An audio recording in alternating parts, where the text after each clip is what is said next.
1757 সাল। বাংলার আকাশে তখন দুর্যোগের কালো মেঘ, দূরে বজ্রপাত আর হাওয়ায় বারুদের গন্ধ, আর হাজার হাজার সৈন্য দাঁড়িয়ে আছে যুদ্ধের অপেক্ষায়। কিন্তু এই যুদ্ধের সবচেয়ে ভয়ঙ্কর অস্ত্র কোনো কামান অথবা তলোয়ার ছিল না, বরং ছিল বিশ্বাসঘাতকতা। ভাবুন তো, আপনার হাতে প্রায় 50,000-এর মতো সৈন্য আছে, আর আপনার শত্রুর কাছে মাত্র 3,000। জয়ের সম্ভাবনা আপনারই তো প্রায় নিশ্চিত, কিন্তু সন্ধ্যা নামার আগেই আপনি সব হারিয়ে ফেললেন। আপনার রাজ্য, আপনার সেনাবাহিনী, আপনার সম্মান, এমনকি নিজের জীবনও। প্রশ্ন হলো, এটা কিভাবে সম্ভব হলো? একজন নবাব, যার হাতে ছিল পুরো বাংলার ক্ষমতা, সে কেন হেরে গেল একটা ব্যবসায়ী কোম্পানির কাছে? আজ আমরা কোনো যুদ্ধের গল্প শুনবো না, বরং আমরা শুনবো সেই ষড়যন্ত্রের গল্প, যে ষড়যন্ত্র ভারতের ইতিহাসকে চিরদিনের জন্য বদলে দিয়েছিল। ইতিহাসের পাতায় সিরাজউদ্দৌলা নামটা শুনলেই আমাদের চোখের সামনে ভেসে ওঠে একজন পরাজিত নবাব, একজন তরুণ শাসক, যিনি পলাশীর যুদ্ধে হেরে গিয়েছিলেন। এক মিনিট, কারণ ইতিহাসের সবচেয়ে বড় ট্র্যাজেডিগুলোর একটি হলো, আমরা অনেক সময় মানুষের শেষ অধ্যায়টা মনে রাখলেও তার পুরো গল্পটা জানি না। 1756 সাল। বাংলার রাজধানী তখন মুর্শিদাবাদ।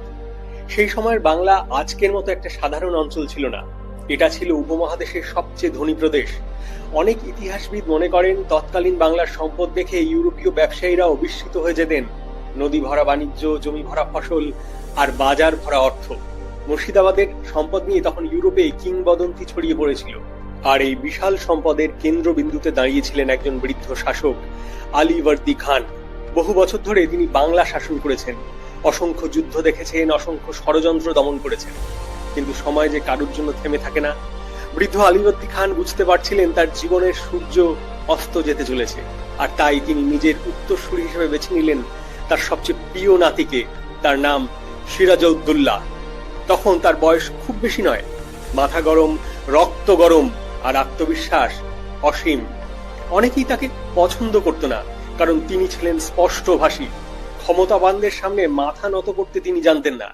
দরবারের বহু প্রবীণ অভিজাত মনে করত, এই ছেলে বাংলার শাসন করবার জন্য এখনো প্রস্তুত নন। কিন্তু তাদের আপত্তিতে কিচ্ছু যায় আসে না, কারণ আলীবর্দী খানের সিদ্ধান্তই ছিল চূড়ান্ত। 1756 সালে আলীবর্দী খান মারা গেলেন, আর বাংলার সিংহাসনে বসলেন সিরাজউদ্দৌলা। সেদিন হয়তো সিরাজ ভেবেছিলেন তিনি হলেন বাংলার সবচেয়ে শক্তিশালী মানুষ, কিন্তু কিন্তু তিনি তখনও জানতেন না যে তারই চারপাশে হাসি মুখে দাঁড়িয়ে থাকা অনেক মানুষই তারই পতনের অপেক্ষা করছেন। দরবারে উপস্থিত ছিলেন সেনাপতি মীর জাফর। তিনি মাথা নত করে নতুন নবাবকে শুভেচ্ছা জানালেন বটে, কিন্তু সেই মাথার ভেতরে অন্য এক চিন্তা ঘুরছিল। সিংহাসনে বসার কথা তো ছিল আমার, আর শুধু মীর জাফর নন, বাংলার কিছু ধনী ব্যবসায়ী, কিছু উচ্চপদস্থ কর্মকর্তা, এমনকি দরবারে উপস্থিত থাকা কিছু প্রভাবশালী পরিবারও নতুন নবাবকে একেবারেই ভালো চোখে দেখছিলেন না। সিরাজ হয়তো নবাব হয়ে গিয়েছিলেন, কিন্তু তিনি এখনো ছিলেন খুব একা। আর ঠিক সেই সময় বাংলার মাটিতে আরেক শক্তি নীরবে নিজের শিকড় ছড়াচ্ছিল। তারা রাজা নয়, তারা সম্রাটও নয়, তারা নিজেদের ব্যবসায়ী বলে পরিচয় দিয়েছিল, কিন্তু তাদের আসল লক্ষ্য ছিল অনেক বড়, আর তাদের নাম ব্রিটিশ ইস্ট ইন্ডিয়া কোম্পানি। না, তারা তখনও বাংলার শাসক নন, কিন্তু খুব শিগগিরই তারা এমন একটা খেলায় মেতে উঠল, যার নিয়ম কেউ বুঝে ওঠার আগেই সবকিছু বদলে গেল। সিরাজ তখনও জানতেন না যে তার বিরুদ্ধে যে ঝড় তৈরি হচ্ছে, সেটা শুধুমাত্র তার মুর্শিদাবাদের প্রাসাদের ভেতরেই নয়, বরং কলকাতার ইংরেজ দুর্গের ভেতরেও। একদিকে তরুণ নবাব সিরাজ, অন্যদিকে ব্রিটিশ ইস্ট ইন্ডিয়া কোম্পানি, আর মাঝখানে দাঁড়িয়ে একদল মানুষ যারা টাকার জন্য ইতিহাস বিক্রি করতে প্রস্তুত ছিল। 1757 সালের শুরু। কলকাতা ইংরেজদের দখলে আরো একবার চলে গিয়েছে, কিন্তু রবার্ট ক্লাইভ খুব ভালো করেই জানতেন যে একটা যুদ্ধ জেতার জন্য শুধু ভালো সৈন্য থাকাই যথেষ্ট নয়, কখনো কখনো শত্রুর সেনাবাহিনীর ভেতরে একজন ভালো বন্ধু থাকা খুব যথেষ্ট। ইতিহাস বলে, সেই সময় গোপনে একের পর এক বৈঠক হচ্ছিল, কাগজে লেখা হচ্ছিল প্রতিশ্রুতি, আর সোনার বিনিময়ে বিক্রি হচ্ছিল আনুগত্য। আর বাংলার ভবিষ্যৎ, সেটা তো নির্ধারণ হচ্ছিল বন্ধ দরজার আড়ালে। সেই চুক্তির সবচেয়ে গুরুত্বপূর্ণ নাম মীর জাফর, বাংলার সেনাপতি, একজন মানুষ যার হাতে ছিল হাজার হাজার সৈন্য, আর যার একটি মাত্র সিদ্ধান্ত একটি সাম্রাজ্যের ভবিষ্যৎ বদলে দিতে পারত। ক্লাইভের প্রস্তাব ছিল খুবই সহজ। যুদ্ধের দিন আপনি কিচ্ছু করবেন না, শুধু চুপচাপ দাঁড়িয়ে থাকবেন, বাকিটা আমরা সামলে নেব। আর যুদ্ধ শেষ হলে আপনি হবেন বাংলার নবাব। ভাবুন একবার, যে মানুষটির কাঁধে ছিল বাংলাকে রক্ষা করার দায়িত্ব, সেই মানুষটি গোপনে বাংলার ভাগ্য বিক্রি করে দিল। কিন্তু মীর জাফর তো একা ছিলেন না, দরবারে আরো কয়েকজন প্রভাবশালী ব্যক্তি ছিলেন। নীরবে এই পরিকল্পনার তারাও অংশ হয়ে গেলেন। কারো লক্ষ্য ছিল ক্ষমতা, কারো লক্ষ্য ছিল সম্পদ, আর কারো লক্ষ্য ছিল শুধুমাত্র নিজের অবস্থানটুকু বাঁচিয়ে রাখা। এদিকে মুর্শিদাবাদে সিরাজউদ্দৌলা বুঝতে পারছিলেন কিছু একটা ঠিক নেই। খবর আসছিল দরবারে ষড়যন্ত্র চলছে। কেউ কেউ তাকে সতর্কও করেছিলেন। কিন্তু সবচেয়ে কঠিন কাজ হলো যখন আপনি জানেন আপনার সঙ্গে বিশ্বাসঘাতকতা হতে পারে, কিন্তু জানেন না বিশ্বাসঘাতকটা কে। সিরাজ একা দাঁড়িয়ে আছেন প্রাসাদের বারান্দায়, তার চোখে মুখে অস্বস্তি। তার সামনে দাঁড়িয়ে থাকা প্রত্যেকটা মুখ বিশ্বস্ত হতে পারে, আবার বিশ্বাসঘাতকও। তারপর সেই দিনটা এলো, 23শে জুন 1757। স্থান পলাশীর আমবাগান। একদিকে সিরাজের প্রায় 50,000 সৈন্য, অন্যদিকে ইস্ট ইন্ডিয়া কোম্পানির ওই মেরেকেটে 3,000-এর মতো। সংখ্যার হিসাবে এই যুদ্ধ শুরু হওয়ার আগেই শেষ হয়ে যাওয়ার কথা ছিল। কিন্তু ইতিহাস কখনো কখনো শুধু সংখ্যার হিসেব তো মানে না। ইতিহাসের সবচেয়ে বড় যুদ্ধগুলো অনেক সময় মানুষের মনের ভেতরে লড়া হয়। দুই সেনাবাহিনী আজ মুখোমুখি, কামান প্রস্তুত, ঘোড়াগুলো অস্থির। প্রতিটি সৈন্য শেষবারের মতো নিজের অস্ত্রটা শক্ত করে ধরে দাঁড়িয়ে। প্রথম দিকে সবকিছু যেন সিরাজের পক্ষেই যাচ্ছিল। তার সবচেয়ে বিশ্বস্ত সেনাপতিদের একজন ছিলেন মীর মদন। তিনি একের পর এক আক্রমণ শানিয়ে যাচ্ছিলেন ইংরেজ বাহিনীর বিরুদ্ধে। রবার্ট ক্লাইভের সৈন্যরা ধীরে ধীরে পিছু হটতে শুরু করেছিল। আর ঠিক সেই মুহূর্তে কেউ জানতেন না বাংলার দুর্ভাগ্য আর মাত্র কয়েক ঘন্টা দূরে দাঁড়িয়ে। যুদ্ধ শুরু হওয়ার কিছুক্ষণ পর এমন একজন মানুষ পড়ে গেলেন যার মৃত্যুর সঙ্গে সঙ্গে ভেঙে পড়ল পুরো বাংলার প্রতিরোধ। ইতিহাস অনেক সময় মাত্র একটা মুহূর্তের উপর দাঁড়িয়ে থাকে।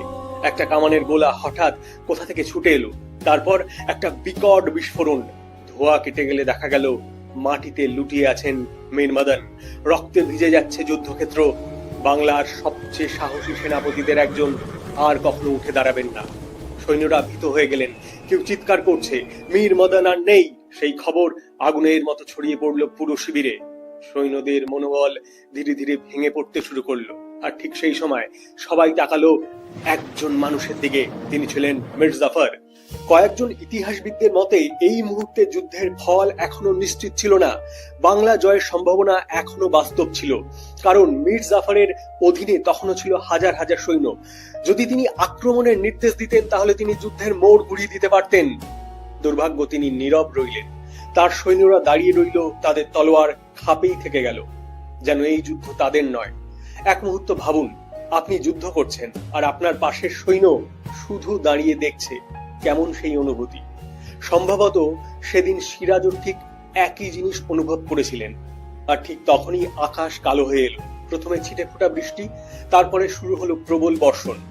বাংলার কামানগুলো দুর্ভাগ্যভাবে খোলা অবস্থায় ছিল, বারুদের অনেকটাই তাই ভিজে গেল। অন্যদিকে ইংরেজরা আগেই নিজেদের বারুদ ত্রিপল দিয়ে ঢেকে রেখেছিলেন। বৃষ্টি থামতে ইংরেজদের কামান গর্জে উঠল, কিন্তু বাংলার কামান আগের মতো আর জবাব দিতে পারল না।